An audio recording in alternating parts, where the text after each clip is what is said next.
আর অন্যদিকে আরজিকর কাণ্ডের প্রতিবাদ জানিয়ে আজকে লালবাজার চলো অভিযান ডিওয়াইএফআই এসএফআই এর ইতিমধ্যেই সেই অভিযান তারা শুরু করেছে কলেজ স্ট্রিট থেকে। তাদের এই অভিযান শুরু হয়েছে কলেজ স্ট্রিট থেকে। ডিওয়াইএফআই এসএফআই তারা এই মিছিল শুরু করে। মিছিলে রয়েছে সৃজন, স্বয়ং, দীপশিতা, কনিনিকা, তারা সকলে রয়েছেন। সেই ছবি এই মুহূর্তে তুলে ধরছি। এবং কিছুক্ষণ আগে বৃষ্টি শুরু হয়েছে, কিন্তু বৃষ্টি মাথায় করেই লালবাজার অভিযান চলছে। সেই ছবি এই মুহূর্তে দেখাচ্ছি আপনাদেরকে। কলেজ স্ট্রিট থেকে কিছুক্ষণ আগেই এই লালবাজার অভিযান শুরু হয়েছে। সেই মিছিলের ছবি তুলে ধরছি আপনাদের সামনে। ডিওয়াইএফআই এসএফআই এর নেতৃত্বেই আজকের এই লালবাজার চলো অভিযান। লালবাজার পর্যন্ত তাদের এই যে দীর্ঘ মিছিল, সেই মিছিল চলবে। কলেজ স্ট্রিট থেকে কিছুক্ষণ আগেই সেই মিছিল শুরু হয়েছে। এবং এই মিছিলকে কেন্দ্র করে যাতে কোনো বিশৃঙ্খল পরিস্থিতির সৃষ্টি না হয়, যার কারণে কিন্তু গোটা রাস্তা জুড়েই একাধিক পুলিশ মোতায়েন করা হয়েছে। সেই ছবিও আমরা দেখতে পেয়েছি। বৃষ্টি শুরু হয়েছে, সেই বৃষ্টি মাথায় করেই এই মুহূর্তে ডিওয়াইএফআই এসএফআই এর লালবাজার চলো অভিযান চলছে। আরজিকর কাণ্ডের প্রতিবাদ জানিয়েই আজ পথে নেমেছে ডিওয়াইএফআই এসএফআই। দেবাশিস সেনগুপ্ত আমাদের সঙ্গে এই মুহূর্তে টেলিফোনে রয়েছেন, প্রতিনিধি, বিস্তারিত জানবো। দেবাশিস, কিছুক্ষণ আগেই আমরা দেখলাম যে লালবাজার চলো অভিযান শুরু হয়েছে। ডিওয়াইএফআই এসএফআই তারা বৃষ্টি মাথায় করেই এই অভিযান করছে। কি ছবি এই মুহূর্তে ধরা পড়ছে?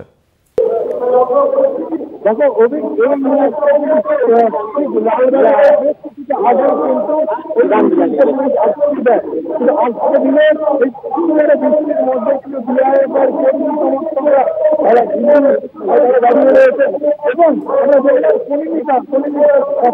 নেতৃত্বের একটা দল, তারা কিন্তু লালবাজারের দিকে গেল এবং সেখানে কিন্তু যাদেরকে দেখেছিল পুলিশ, তাদেরকে সঙ্গে করে নিয়ে গেলেন। আপনার আগে বিধায়কের সভাপতি বক্তব্য রাখতে বৃষ্টির মধ্যে দাঁড়িয়ে এবং সেই জায়গায় যাদেরকে নোটিশ পাঠানো হয়েছিল তারা কিন্তু ইতিমধ্যেই লালবাজারের দিকে রওনা দিয়েছে। এবং মধ্যে এবং তাদের যে আইনজীবী সেল এবং যে আইনজীবী সেল তাদের কিন্তু এখনো কিন্তু রাস্তায় দাঁড়িয়ে রয়েছে। এখন বলতে পারে এই বহুবাজারে তার কিন্তু বন্ধ রয়েছে এবং সেখানে কিন্তু এসএফআই এবং মহিলা সংগঠন তারা যেমন রয়েছে, পাশাপাশি আইনজীবী সংগঠন তারা। অবশ্যই নজর থাকবে। আপাতত ধন্যবাদ জানাবো তোমায়। দেবাশিস সেনগুপ্ত আমাদের সঙ্গে টেলিফোনে ছিলেন, প্রতিনিধি। এবং আপনারা জানেন যে গত 14ই আগস্ট আরজিকর হাসপাতালের এমার্জেন্সি বিভাগে ঢুকে সেখানে যেভাবে ভাঙচুর চালানো হয়েছিল এবং সেই ঘটনাতেই বেশ কয়েকজন ডিওয়াইএফআই এর নেতৃত্ব তাদেরকেও ডেকে পাঠানো হয়েছিল লালবাজারে জিজ্ঞাসাবাদের জন্য।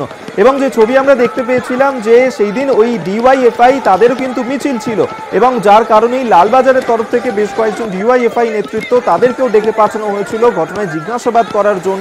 এবং সেই সমস্ত ঘটনার প্রতিবাদ জানিয়ে আজকে পথে নেমেছে ডিওয়াইএফআই এসএফআই। তারা এই মিছিল চালিয়ে যাচ্ছেন। বৃষ্টি মাথায় করেই কিন্তু লালবাজার পর্যন্ত তাদের এই মিছিল চলছে। সেই ছবি সরাসরি আপনাদের সামনে আমরা তুলে ধরছি। কিছুক্ষণ আগেই কলেজ স্ট্রিট থেকে এই মিছিল শুরু হয়েছে। কলেজ স্ট্রিট থেকে এই মিছিল শুরু হয়ে সেন্ট্রাল হয়ে তা পৌঁছবে লালবাজার পর্যন্ত। চারিদিকে পুলিশ বাহিনী মোতায়েন করা হয়েছে যাতে এই মিছিলকে কেন্দ্র করে কোনো রকম অশান্তির পরিবেশ না সৃষ্টি হয়। এবং আরজিকরের যে ঘটনা, সেই ঘটনার প্রতিবাদ জানিয়ে আজ পথে নেমেছে ডিওয়াইএফআই এসএফআই। দেখাচ্ছি তাদের লালবাজার অভিযান। মীনাক্ষী মুখোপাধ্যায় তিনি রয়েছেন দীপশিতা ধর। কলেজ স্ট্রিট থেকে ডিওয়াইএফআই এসএফআই এর মিছিল চলছে। আরজিকর কাণ্ডের প্রতিবাদ জানিয়ে পথে নেমেছেন তারা। 14ই আগস্ট আরজিকর হাসপাতালে যে ভাঙচুরের ঘটনাও ঘটেছিল, সেই ঘটনার দিন ডিওয়াইএফআই এর মিছিলও ছিল এবং সেই ছবি আমরা দেখতে পেয়েছিলাম যেখানে ডিওয়াইএফআই এর পতাকা হাতে বেশ কয়েকজনকে দেখা গিয়েছিল। এবং সেই ঘটনার পরেই লালবাজারের তরফে ডিওয়াইএফআই নেতৃত্বের বেশ কয়েকজনকে ডেকে পাঠানো হয়েছিল জিজ্ঞাসাবাদের জন্য।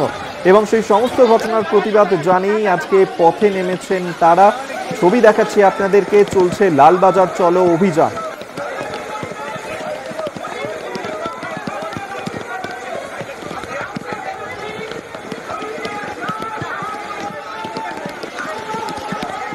দুটো ছবি এই মুহূর্তে পরপর রেখেছি আপনাদের সামনে। একদিকে দেখতে পাচ্ছেন যে সেই মিছিলের ছবি যেখানে মীনাক্ষী মুখোপাধ্যায়রা তারা উপস্থিত রয়েছেন এবং পাশাপাশি হাঁটু জল জমেছে এই বৃষ্টির কারণে। সেই হাঁটু জল পেরিয়েই লালবাজার পর্যন্ত চলছে ডিওয়াইএফআই এসএফআই এর লালবাজার চলো অভিযান।